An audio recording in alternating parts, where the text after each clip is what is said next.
Hey guys, welcome back. In today's video, we're going to be picking up where we left off in January with creating a small bedding area on this property. For those of you guys that missed that video, I will put a link above if you want to watch that one after this one, but if not, I'll kind of just give you guys a quick recap to catch you guys up on where we're at. 5 months ago, in early January, we started creating a smaller bedding area on the south side of one of our food plots. The goal is that the deer are going to be bedding here during the fall or during the hunting season, and in order for that to happen, we need to create an area with thick, secure cover. And the fastest way to do that is to get sunlight to the ground. So the first thing that we did was we came into this area and we dropped the mature trees. We just dropped those trees traditionally. We did not fight tree lean, whichever way they were wanting to go, that's the way we dropped them. Once we had those mature trees down, again, those really large trees that we were not comfortable hinge cutting, then we started to focus more on those trees that we were comfortable hinge cutting, anything from 6 to 8 inches on down.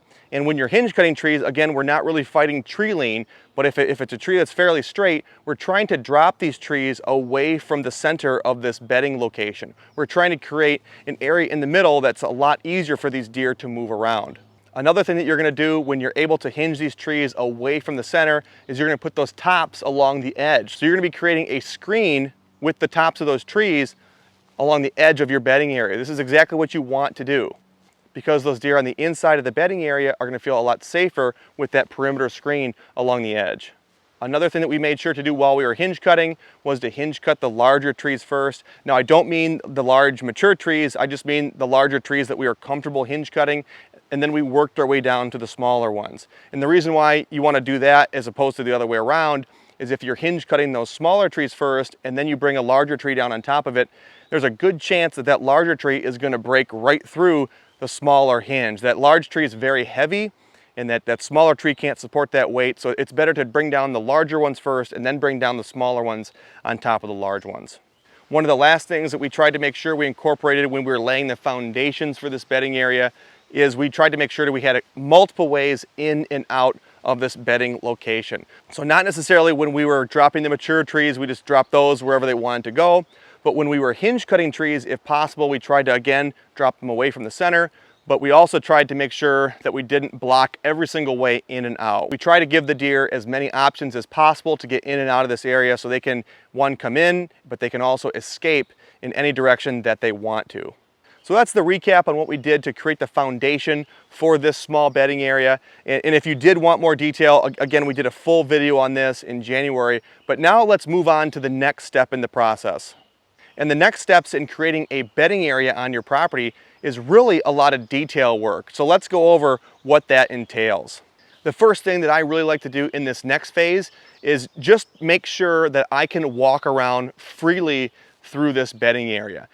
You want to make sure that there are no dead ends. Depending on which way you drop those larger, more mature trees in the first step of the process, you could have a jumbled mess right in the center of your bedding area. And that's not uncommon. But what you need to do is you need to open it back up. So you might need to get the chainsaw back out so you can cut sections of those trees out so you can move freely through your bedding area. You don't want to be climbing over down trees, climbing through brush piles. Again, you want to make sure that you're able to walk freely through this bedding area. And I can see how it might sound like I'm contradicting myself when I'm talking about having really thick fall cover, but also having it open so you can walk through. But really what you're doing right now is you're planning for the future. In a couple years, there's going to be a lot of new growth in this location and you're going to have to maintain it. So by having it open right now, having these pre-planned trails, you're giving yourself and the local deer herd trails to move through your bedding area as everything else within the bedding area gets thick so they can kind of peel off and find their favorite bedding spot.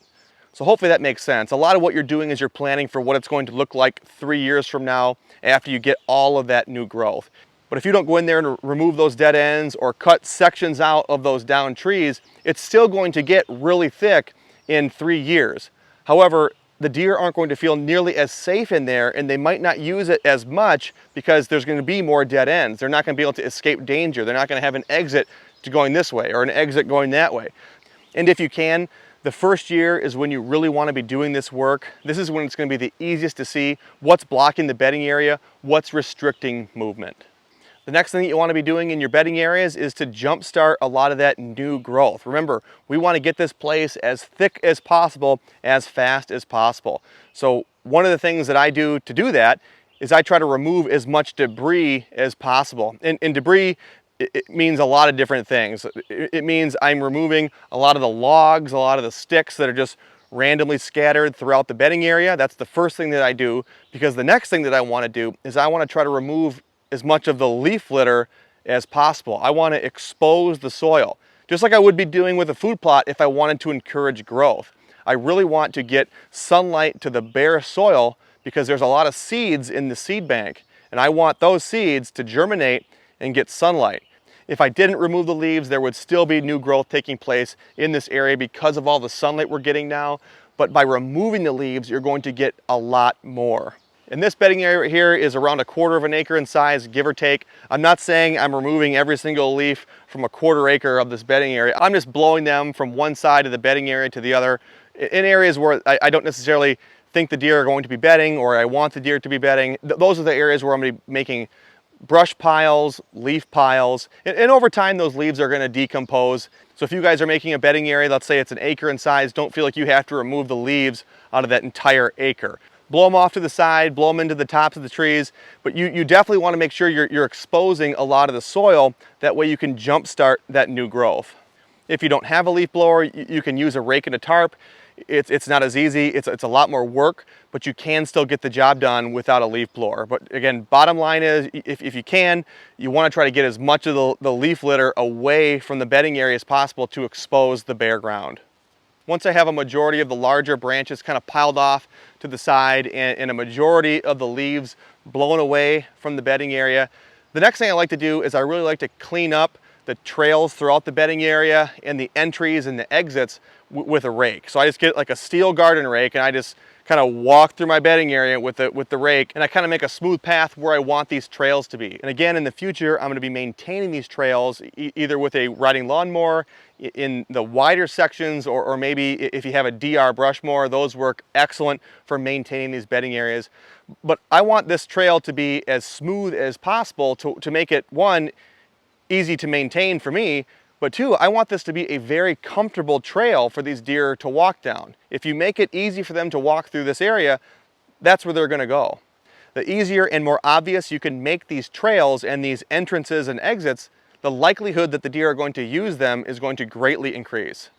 This part of the process is a little bit tedious, but you really only have to do it once. Now that you have a majority of the trees in the area down, over the next couple years, you're not going to get that many more branches or sticks falling into your trails. You're going to have one every once in a while that as you're walking through, you're going to have to pick up and make sure that it doesn't block your path or your entrance and exit, but it's not going to be that often. Raking these trails out to remove debris and to smooth it out is really more of a one-time thing. Most of the maintenance that's done going forward is done with a brush mower, a lawnmower, a weed whacker, or herbicide. All right, so now that we've cut out all the dead ends within the bedding area, we've removed a lot of the debris, we've gotten rid of as many leaves as we can to expose the soil, we've raked out our entrance and exit trails along with trails within the bedding area. Now it's time to create individual deer beds within this bedding area. And within this small bedding area, I'm going to try to create as many individual deer beds as I can. Now, I don't think that every bed is going to be used by a deer now or during the hunting season, but I just want to give the deer as many options as possible. So let's just say in this 1/4 acre size bedding area, I make anywhere from 15 to 20 individual deer beds. That doesn't mean that 15 to 20 deer are going to be in this bedding area during the hunting season. I might have 3 to 6 deer in this small bedding area during the hunting season. But on the other side of this food plot, I have another 1/4 acre size bedding area. And if I have 3 to 6 deer hanging out in that bedding area, and then 3 to 6 deer hanging out in a bedding area on the east side, now we're starting to add up the deer numbers. And if I did not have this bedding area here, those deer would have to find somewhere else to hide out in the fall to escape hunting pressure. So by giving the deer more options on your property, you're able to hold more deer on your property. So again, within these small bedding areas, I'm creating as many individual beds as I can because these deer are going to use different beds based on different weather conditions. So it's best is to give them as many options as possible and let them pick which ones they want to use. So briefly, let's talk about what I'm looking for when I'm creating these individual deer beds. One of the first things that a deer bed needs is cover. Most of the time when given the option, a deer is going to want to bed within or around cover. And the nice thing about this new bedding area that you just created is you just brought down a lot of trees. You just put down a lot of cover. So you're not going to have a shortage of deer bedding opportunities in this small bedding area.